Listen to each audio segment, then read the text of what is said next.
The module 1 and 2 we have already covered. The introduction to operating system, the process management, and the CPU shielding algorithms. These things we have already covered. Now we'll go for the module 3 having the process synchronization and delta. I think are quite important. And those who are preparing for GATE exam, you will get many of the questions from this process synchronization as well. From module 3 and module for memory chapter is also where you will get many of the questions. So we'll start with this process synchronization. I'll cover everything over here. Except this synchronization hardware. The synchronization hardware is test and set and swap instruction. Only these two. And if I get time after this, then also I will cover it. Otherwise, it will be given for you for the self-study. Test and set and swap. Simple concept over there. When time will permit, then I will also cover these two. Time being, these two are you have to. This is for the self-study. You have to read of your own. Okay. So we'll start with the process synchronization. Very interesting and very useful topic as well. See, it says that processes can execute concurrently. It is not that the only one process is executing in the system. There are many processes can execute concurrently, right? And may be interrupted at any time. Partially completion execution. One process is executing, in the middle it may be interrupted, and some other process may be attended. So basically, we have multiple processes execute concurrently, right? So concurrent access to shared data may result in data inconsistency. If the data has to be shared by multiple number of processes, inconsistency may occur. I hope the term inconsistency already you have acquainted with the database. In database, you must have read when two transactions having the common data, there is a possibility of inconsistency or not. If they execute serially, then there is no problem. One after another. That means one process will execute at a time. Then there is no problem. But problem occurs when multiple processes wants to access the same data at the same time or try to modify the data at the same time. If two processes wants to read the same data, there is no problem. If two processes wants to read the same data, that is no problem. Are you getting me? But when the processes wants to modify the data, any one of the process wants to modify the data, then the inconsistency may occur. Have you read this in database or not? Have you read this, the data inconsistency? Hello? Yes, sir. The inconsistency of, okay. If two processes wants to access a common data for reading purpose, will it lead to inconsistency? Two transactions wants to read the common data. They are sharing a common data. Will it lead to inconsistency or not? No, sir. Okay, it will not lead to inconsistency. Why it is there? Because both the processes, both or many processes wants to read the data only. They are not altering the data. If you go to the library and the newspaper is over there, the newspaper is on the stand and the students are going and reading over there from the newspaper. Newspaper, something written that Prime Minister visited Sri Lanka. By reading 10 times or 10 peoples, does the Sri Lanka will change to Bangladesh? No, because reading 10 times, it doesn't lead to any inconsistency of data. But if somebody wants to change that common data, that may lead to inconsistency, right? So maintaining data consistency requires mechanism to ensure the orderly execution of cooperating processes. We require what? You must have a particular order in which they must have to execute. So now for this, I'll take an example of a producer consumer problem, and I'll show you that how this occurs. But before going to this producer consumer problem, I will take a simple example of a two author disk problem. I have inserted somewhere. Okay, this is a problem is called the two author disk problem. First, I will explain this. I will discuss this example. Then we'll go for the producer consumer problem, and we'll see that how the inconsistency occurs. Let us take that there are two users. They are sharing a common disk or common account, right? They do have a common account where 5,000 rupees is being stored. Try to understand. PKT and JPM are two users. They have a common account or joint account in which 5,000 rupees is stored. Now, as they are the joint authors or joint account holders, they can do operations simultaneously, right? They can do the transaction online or whatever they want, they can do because they both are the joint authors. Now, the PKT wants to deposit rupees 1,000, whereas JPM wants to withdraw 500. Try to understand. The first user wants to deposit 1,000. That means he expects that after the operation, it should be 6,000. Is it understood? When the first user wants to do the operation, he wants that I will deposit 1,000 so that the amount will become 6,000. What the second user expects, that it is expecting that if I withdraw 500, then it should become 4,500. Correct? If both will do the operation, if both users will do the operation, what should be the final value? If the first user will deposit 1,000 and second user will withdraw 500, then what should be the final rupees is deposited? That means it will become 6,000. Then 500 rupees is withdrawn to 5,500. 5,500 is the correct result. If operations are carried out, then 5,500 should be the correct result. Okay. Now just think of both try to do the operation at the same time. Both tries to do the operation at the same time. Now both will read what is the content. The PKT will read as this is 5,000. JPM will read it as 5,000. Correct? Because 5,000 was there on the disk. So both will read 5,000. Both will read 5,000 and they will do the operation. It will add 1,000 and it will subtract 500 over here. It will do over here.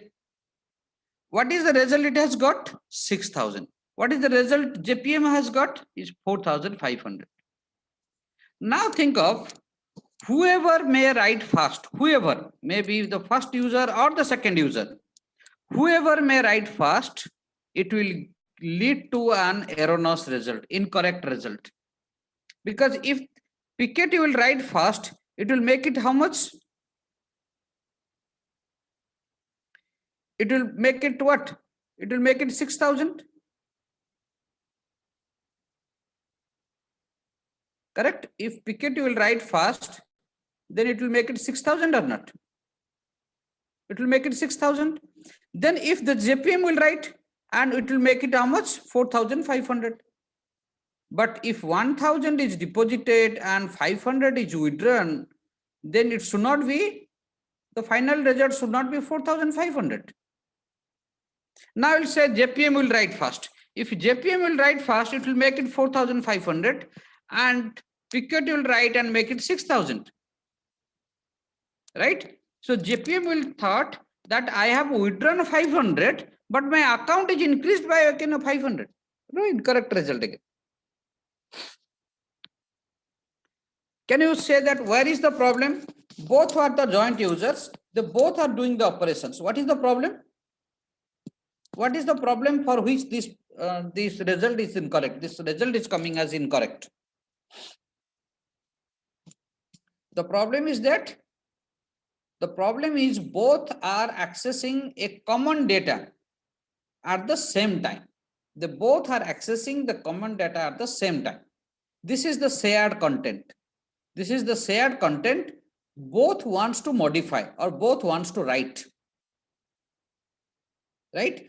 That means two processes wants to access the common data. Right? So let us take, this is one of the example. This condition is called as a race condition. Which condition? Race condition. Correct?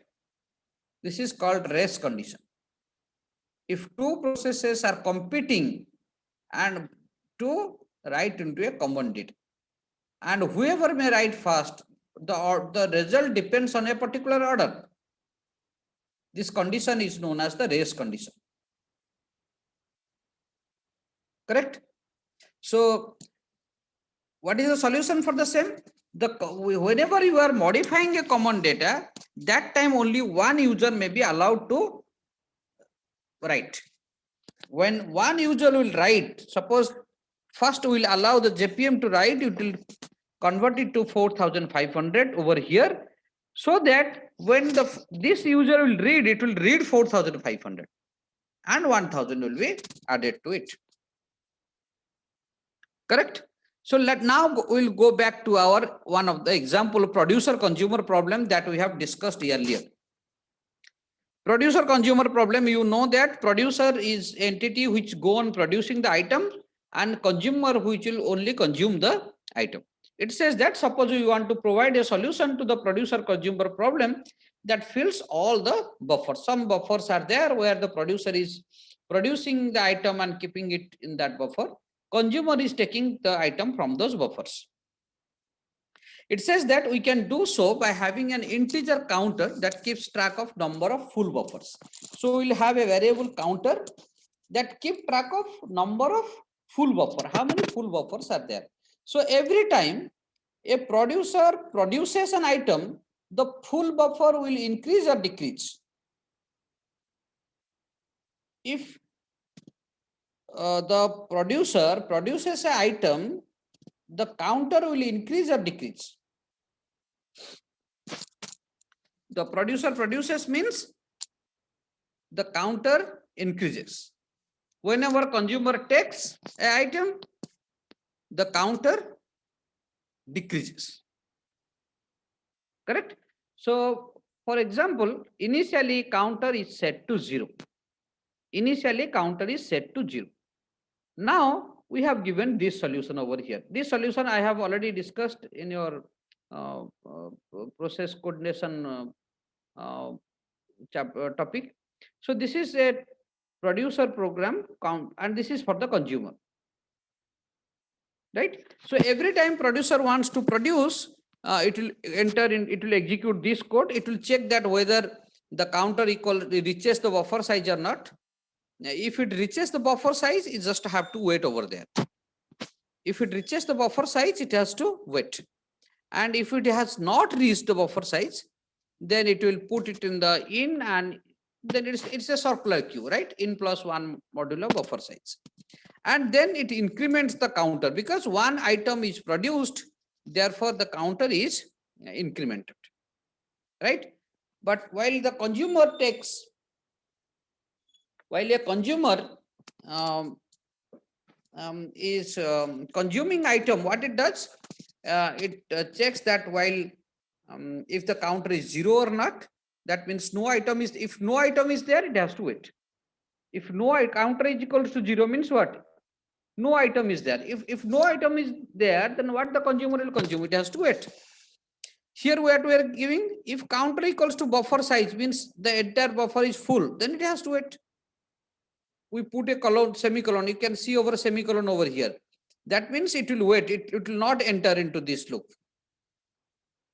And if it is not, that means if counter is not equals to 0, it will take out one element and out percentage out mod plus 1 modulo buffer size. And here the counter decrements. Is it understood? Counter is a common variable we have taken, that whenever it is being produced, it is incremented.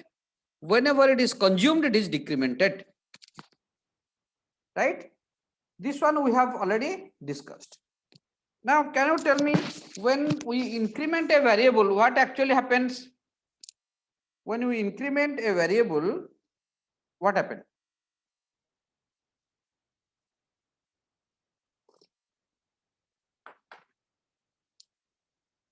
When you increment a variable, suppose counter plus plus, the value of counter goes to the CPU register. In the CPU register is incremented, and the register updated register is stored in counter. Are you getting me? When you write counter plus plus, what it does? Value of counter goes to the register incremented, and updated value of register is stored in counter. Similarly, in counter minus minus, the value of counter will go to register is decremented, updated register will store in counter. This happens over here. Just look over here. When you do counter plus plus, counter goes to the register,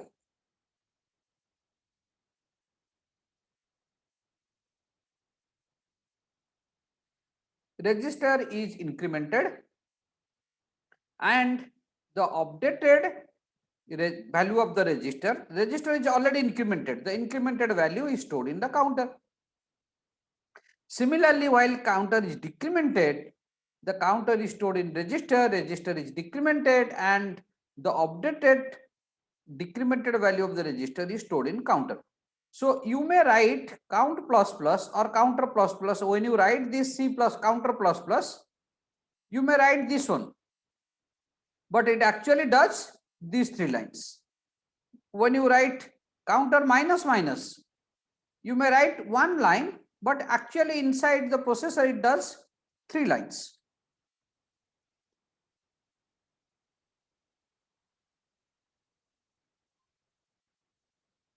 Okay. Just think of, suppose my counter value equals to 5. Let my counter value is 5. If a producer produces an item and consumer will consume an item, what should be the value of this counter? Anyone we can say? If the producer will produce an item, my counter value is 5. My counter value is 5. If the producer will produce an item and consumer will consume an item, what should be my value of counter?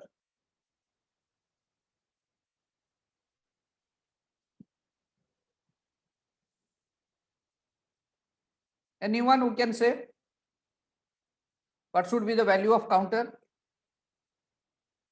My present value of counter is 5.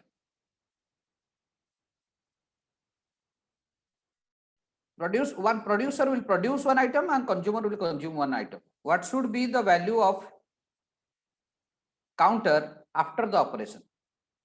5. Okay. So my expected counter value is 5. I want, if it is 5, then my operation is correct.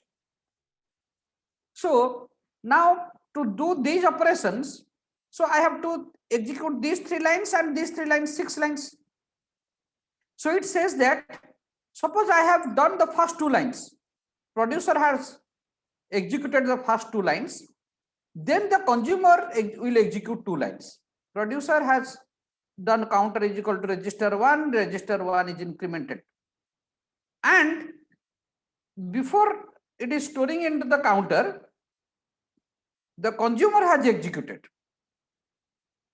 So its counter value will go to another register and the register is decremented. Now it depends on what is the value of the final, what is the final counter value depends on the execution of these 2 instructions. If S4 will execute first and S5, then the counter value will be 4, because register 1 will write 6 and this will write 4. But what is my expectation? My expected value is 5, but it is giving 4. Now I will say, if I swap it, I will take S5 over here and S4 over here. I will move S5 above and S4 down.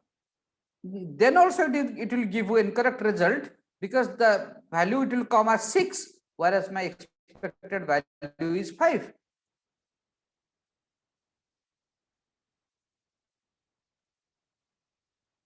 Is it understood? Is it understood or not? This is the problem occurs because both the processor, both producer and consumer wants to modify the value of this counter, at the same time. This condition is known as the race condition. This condition is known as the race condition. Correct? So in race condition is inconsistency happened because we allowed two processes on counter variable concurrently. Concurrently, we have access both the processes access the counter variable at the same time.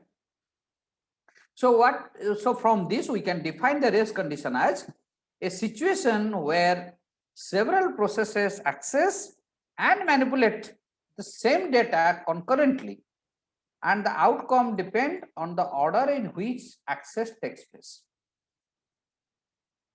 Okay, a situation where several processes access and manipulate the same data. Two things. Access is not for reading. Access is not only for reading.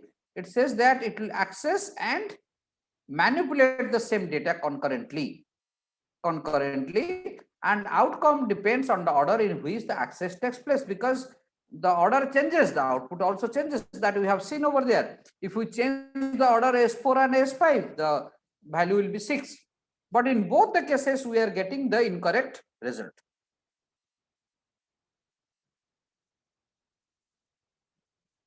So how to prevent, how to guard?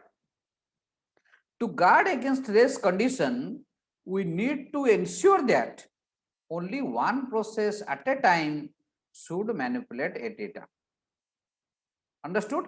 At a particular time, the counter, one process can only modify the counter.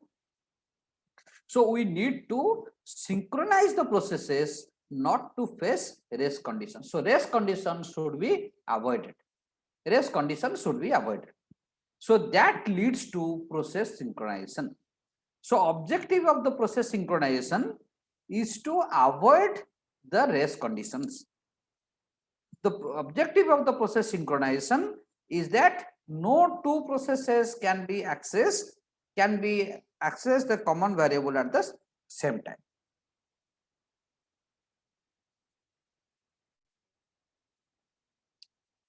Correct? So process synchronization is the task of coordinating the execution of processes in a way that no two processes can have access to the same shared data and resources. Correct? No two processes can have access to the same shared data or resources. That means if it is shared, then only one process can have access to those data and resource.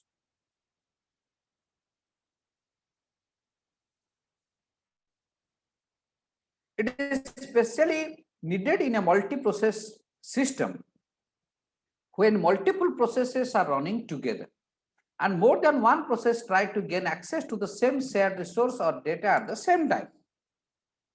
So this can lead to the inconsistency of shared data. So the change made by one process not necessarily be reflected when other process access the same shared data. To avoid this type of inconsistency of data, the processes need to be synchronized to each other. So we have seen that what problem will occur, the race condition will occur, and race condition occurs means whatever the order in which you may execute, that lead to incorrect result. So we require what? we require a particular order in which the processes need to execute. So that leads to the process synchronization. So just look over here, for example, process A changing the data in memory location while process B is trying to read the data from same memory. Process A changing the data in the memory location. Another process B is trying to read the data from the same memory, right? This is the data process wants to write, whereas process B wants to read. So there is a high probability that data read by the second process will be erroneous, right? Because while it is writing, at the same time you cannot read, the process B has to wait, or the process B will read, then the process A may write.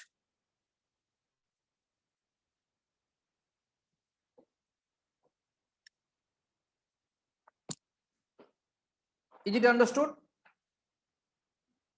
Okay. Now we'll go for a very interesting problem. It's called the critical section problem.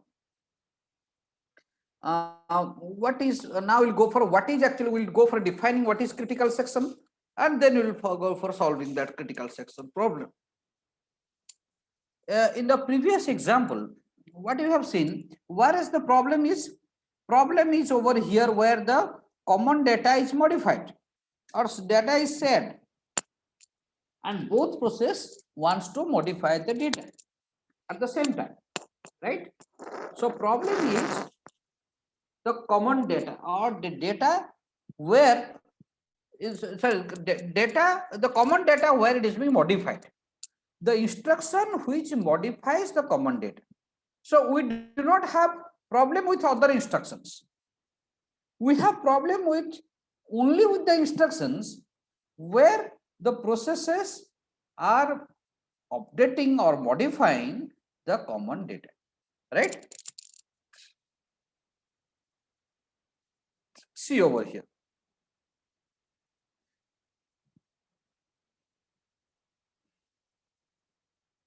Look into this diagram. Consider a system of n processes. We have n number of processes are running. Word, Excel, PowerPoint, Winamp, like that, P0, P1, P2, up to Pn minus 1, Pn number of processes are there in the system. Each process has a segment of code known as the critical section. Each process has a segment of code known as critical section. What is that critical section is? This is the section of code where the common variables are being updated. Processes may be changing common variables, updating tables, writing files. These are the codes where the common data are being modified. When one process is in the critical section, no other should be in its critical section. This is very, very important. When one process is in the critical section, no other process should be in the critical section. Correct? So when one process is executing in its critical section, at that time, no other process should be allowed to execute in its critical section. Now, what is critical section? That I said, the section of code which is modifying or updating the shared variables, common data. Those lines of code, when they are executing, that is in that section of code is known as the critical section. Like in our example, producer consumer problem, where counter plus plus or counter minus minus operation we do, that is the critical section. That line of code, those lines of codes are critical section. In the two-author disk problem, where you modify the data, that is a critical section problem. That section of code is called the critical section. Which section of code? Where you modify. The read part is not there. The where you modify, that is the critical section. Right? So critical section problem is to design protocol to solve this. So what critical section problem is? Critical section problem says a set of rules to solve it. Critical section is what? Critical section is the section of code which modifies the common variables or common data. critical section problem says that to design a set of rules or protocols to solve this problem. What is the solution of this problem is that no two processes should enter to the critical section at the same time. No two processes, when one process is executing in its critical section, no other process should be entered into the critical section. Correct? So each process must request permission to enter critical section by in the entry section. Okay, see over here. In this critical section, you will find some more sections over here. One is entry section, another is exit section, and there is a reminder section.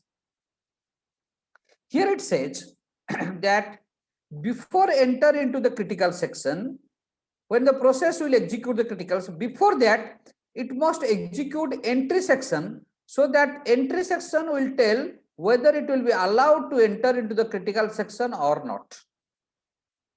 Right? Before entering to the critical section, the process must execute the entry section, so that two processes cannot enter into the critical section at the same time. That will be checked in the entry section itself. Is it understood what I am saying? Someone is there in the critical section, and you will not allow the another one to enter. So what you will do? You will have a restriction over there, checking over there. That is being implemented in the entry section. Correct? And after the critical section execution, the process has executed the critical section. It will execute the exit. It will come to the exit section. There are some code, some part of the code is there in the exit section. It must execute the exit section and comes out. Now, why it is there? Exit section is there.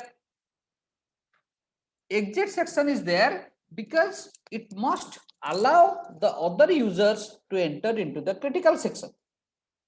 So exit section ensures that other processes which are waiting may be now allowed to enter into the critical section.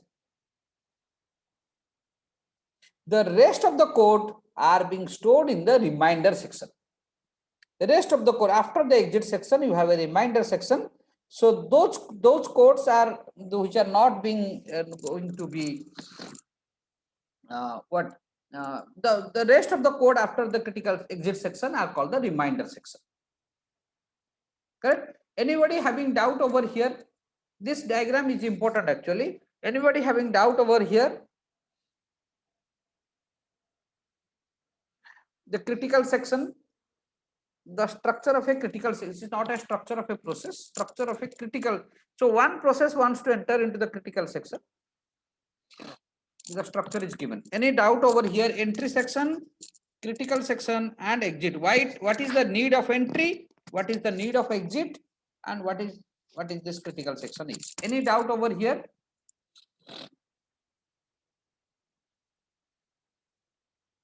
Anybody having doubt?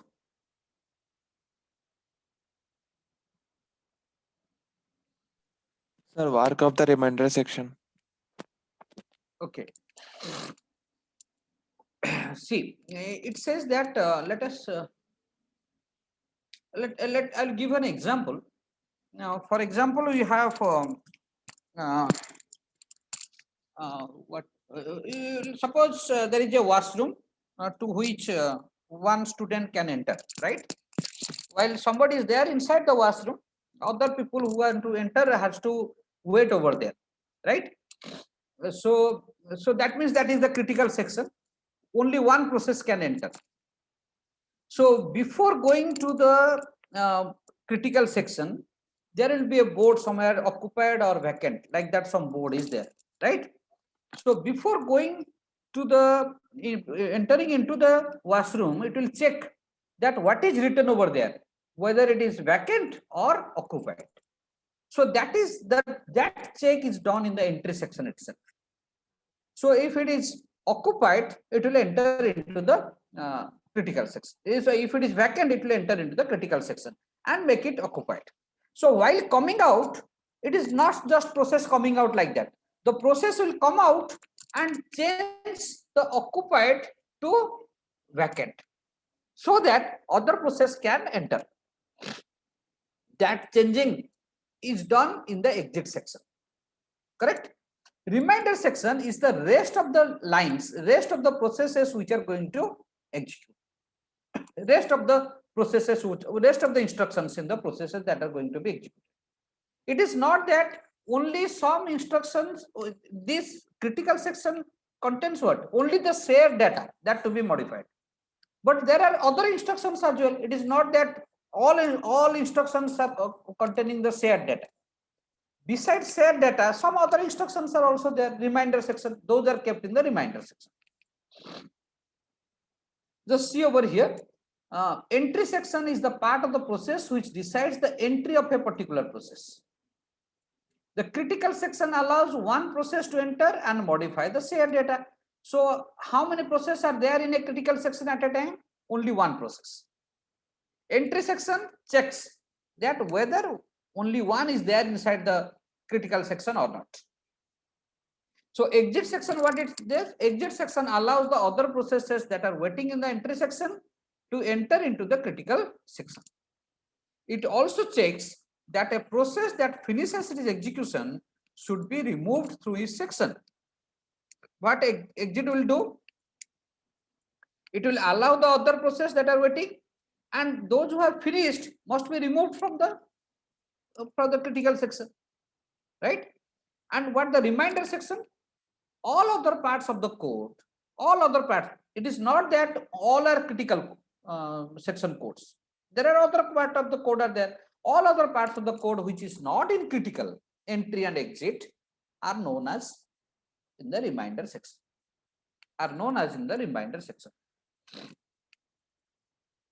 I hope it is understood now. A critical section is a segment of code which can be accessed by a signal process at a specific point of time. The section consists of shared data resources that require to be accessed by other processes. The entry to the critical section is handled by wait function and is represented as P. The exit from the critical section is controlled by signal function is represented as V. These two lines we will read later. The entry, exit, these things will the P, V, wait operation, signal operation will read. But just remember that there is a entry. If any process wants to enter into the critical section, it must have a entry. Some code must be written in the entry. If it satisfies, it will go to the critical section. When one process is in the critical section, no other process can enter into the critical section. Once the process has finished execution of the critical section, it will come out and the exit section code has to be executed. The exit section code must be executed so that it will allow the other processes to enter into the critical section. Besides that, some other codes are also executing at that time. Those are in the reminder section. Okay. Now question is that what is the solution for this critical section problem? What is the solution to this critical section problem? Is it understood what is a critical section problem? Critical section problem is the set of rules that are being designed, a set of rules that will design so that the race condition can be avoided or no two processes can be kept in the critical section at the same time, right? So we'll provide the solution for the same. Correct? Now, to provide the solution, whatever the solution you make, whatever the solution, somebody will propose that this is my solution, this way it can be avoided. Somebody else will propose another one, right? It says that you may provide any solution, but those solution must satisfy three requirements. Whatever the solution should have three properties or three requirements. What are those requirements? mutual exclusion, progress, and bounded waiting. Correct? A solution to the critical section problem must satisfy the following three requirements. So, whatever the solution you made for critical section problems, whoever may design, there might be multiple solutions for this critical section problem, right? Whoever may design, that solution should satisfy three requirements. What is those? Mutual exclusion, progress, and bounded waiting. We'll learn that what are these three requirements are. Mutual exclusion, progress, and bounded waiting. Any doubt till now?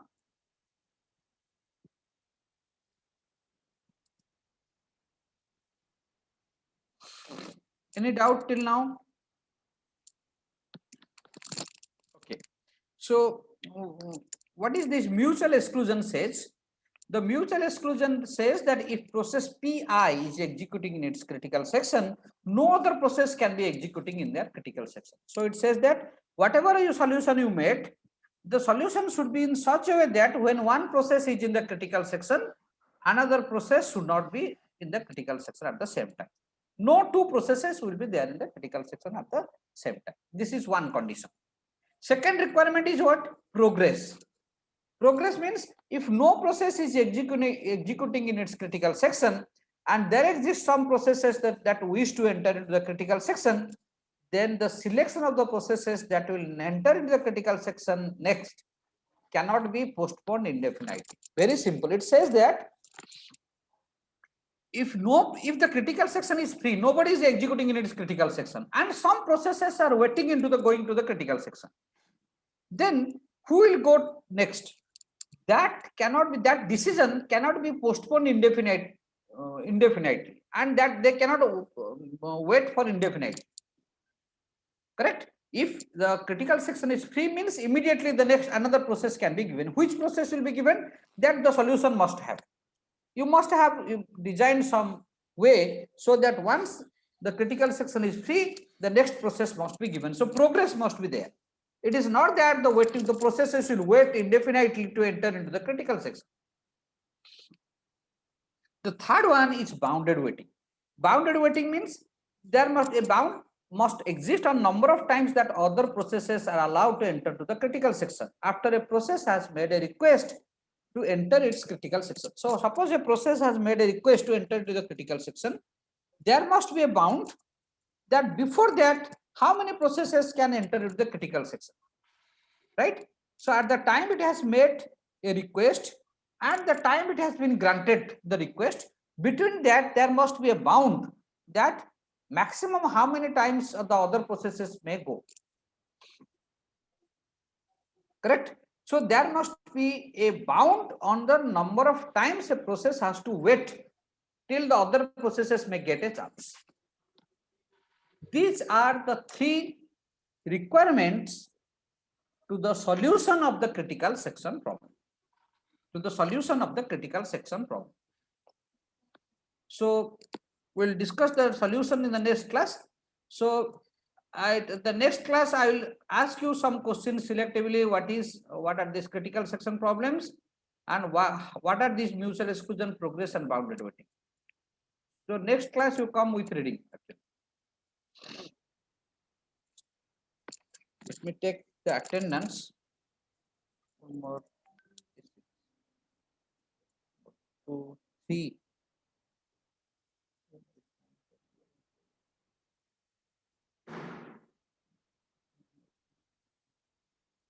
Twenty-two is permanent absent, I think. 5, 27, 30,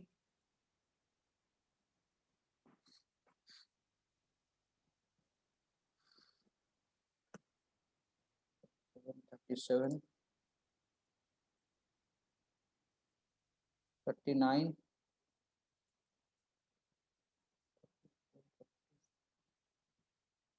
46,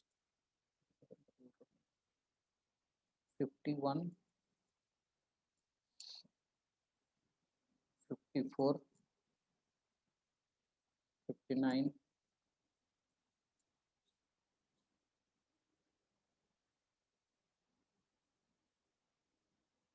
$73.